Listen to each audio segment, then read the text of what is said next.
सरकार बनाने का काम करें मेरे साथियों। यही मैं अपना दामन फैलाकर आपसे अपील करना चाहता हूं मेरे भाइयों। समाजवादी पार्टी जिंदाबाद। लेकिन मैं तो उनका लड़का ही था, कुछ समझ पाया कुछ नहीं समझ पाया, लेकिन जहने के बाद मैं तो कितनी उम्र थी, इस उम्र में एक बेटे के ऊपर पिता का साया है, मां का साया चला जाए, इससे दुख तो देखता हूं आंखें छल चला जाती है। जब दरवाजे पर व्यक्ति आता है और कहता है कि हमारे बेटी के साथ पिताजी के मैं सामने जाता हूं, छलक ही जाता है।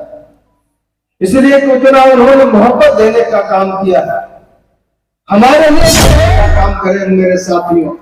यही मैं अपना दामन फैलाकर आपसे अपील करना चाहता हूं मेरे भाइयों। हमारे आपके जीवन में कुछ नहीं हो सकता। माननीय मंत्री जी विधायक है, माननीय मखरू अंसारी जी विधायक है, माननीय जयकिशन साहब विधायक हैं, माननीय अंकित भारती साहब विधायक हैं, और आपने भी हमें विधायक बनाया। हम 5 विधायक हैं गाजीपुर जनपद में, लेकिन मैं समझता हूं उत्तर प्रदेश में एक लौता नेता है अखिलेश यादव, वो उत्तर प्रदेश का मुख्यमंत्री नहीं है। बताओ मैं क्या कर सकता हूं मेरे साथियों? मैं कुछ भी नहीं कर सकता हूं, मैं कुछ भी नहीं कर सकता हूं।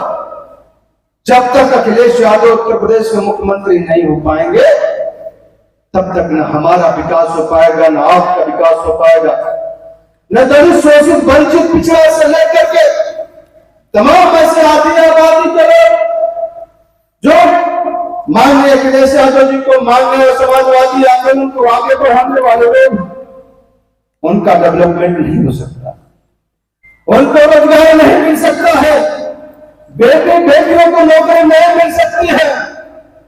जो हमारे किसान हैं आज परेशान हैं, उनकी फसल की लागत का मूल्य नहीं मिल सकता है।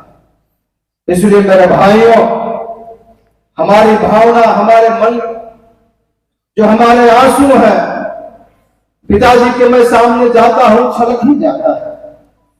इसलिए क्योंकि उन्होंने मोहब्बत देने का काम किया, हमारे लिए भगवान है।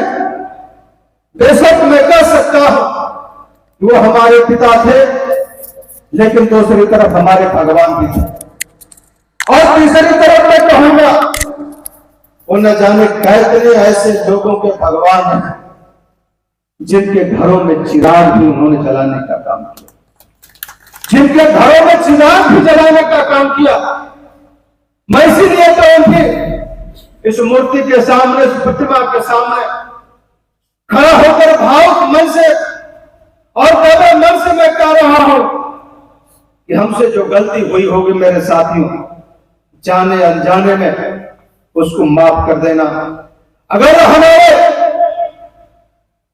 भविष्य में अगर मौका मिलेगा तो आपकी भावना का भी हम सम्मान करेंगे, आपकी भावना का भी हम सम्मान करेंगे, और आपका मदद भी करने का काम करेंगे। इसलिए कि हमारे पिता ने वो हमारे अंदर जो बीज बोने का काम किया है। जब भी मैं किसी गरीब को देखता हूं, आंखें छल चला जाती है। जब दरवाजे पर व्यक्ति आता है और कहता है कि हमारे बेटी के साथ, तो मन बड़ा दुखित होता है। मैं मन करता हूं कि अपना घर और द्वार उस बेटी को दे दूं। इसलिए मैं कह रहा हूं साथियों, जितना पिताजी ने हमारे लिए किया है, आपके लिए किया है, वो कहीं न कहीं उनकी भावना, हमारी भावना आपके साथ जुड़ी है। इसलिए मैं कहना चाहता हूं कि साथियों, आप सुबह से इतना वक्त आपने देने का काम किया है। जितने लोग पहुंच पाए हैं उनके चरणों का मैं वंदन करता हूं, और जितने लोग नहीं पहुंच पाए, जिनके घर से ही कहीं न कहीं हमारे पिताजी के लिए 2 आंसू और 2 फूल टपकाने का काम किया है, मैं उनके भी चरणों का वंदन करता हूं। वो इसलिए मैं कर रहा हूं कि व्यक्ति के रहते व्यक्ति की पहचान नहीं होती, व्यक्ति के रहते व्यक्ति की पहचान नहीं होती है, व्यक्ति के चले जाने के बाद उसकी पहचान होती है साहब। व्यक्ति के चले जाने के बाद उसकी पहचान होती है। मैं इसलिए कह रहा हूं कि पिताजी बार बार समझाते थे, जितना मैंने झेला, हमारी कितनी उम्र थी, इस उम्र में एक बेटे के ऊपर पिता का साया चला, मां का साया चला जाए, इससे अर्थ दुख नहीं हो सकता। इसलिए मेरे साथ मैं कहना चाहता हूं कि हमारे नेता के ऊपर से पिता का साया चला गया, हमारे नेता के ऊपर से पिता का साया चला गया। इसलिए उनकी भी भावना को मैं समाहित करते हुए कहना चाहता हूं साथी कि हमारा उनका भविष्य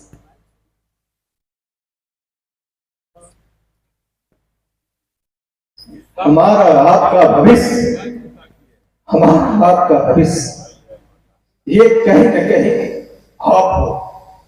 इसलिए मैं चाहता हूं माननीय सांसद जी को उस भावना से, मंत्री जी को उस भावना से छोड़ते हुए एक एक हमारे अंश और एक एक बातें से मैं आग्रह पूर्वक निवेदन करता हूं कि 27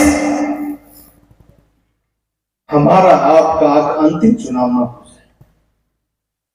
27 का चुनाव हमारा आपका भविष्य का चुनाव है और अंतिम चुनाव मानकर लड़ना। साथियों, इसलिए मैं आपसे सौगंध के तहत कहता हूं कि नेता का भी हमारी यही भावना है, हमारी आपकी सबकी यही, उस भावना का सम्मान करते हुए 27 के चुनाव में अखिलेश यादव को उत्तर प्रदेश का सीएम बना दिया जाता है और कहीं न कहीं हमारे आपके सपने सब साकार हो जाएंगे। उन्हीं के सपने से सबके सपने साकार हो जाएंगे। इसी आशा उम्मीद के साथ मैं आप सबका हार्दिक स्वागत अभिनंदन करता हूं, जिन्होंने अपना लगातार सहयोग देने का काम किया।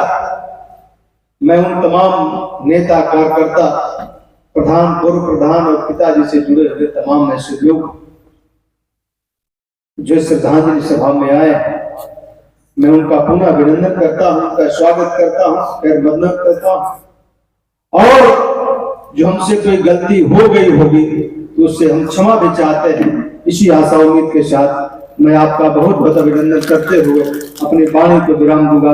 हमारे सम्मानित डॉक्टर साहब लोग भी उपस्थित है, मैं आपका नाम नहीं ले पाया। आप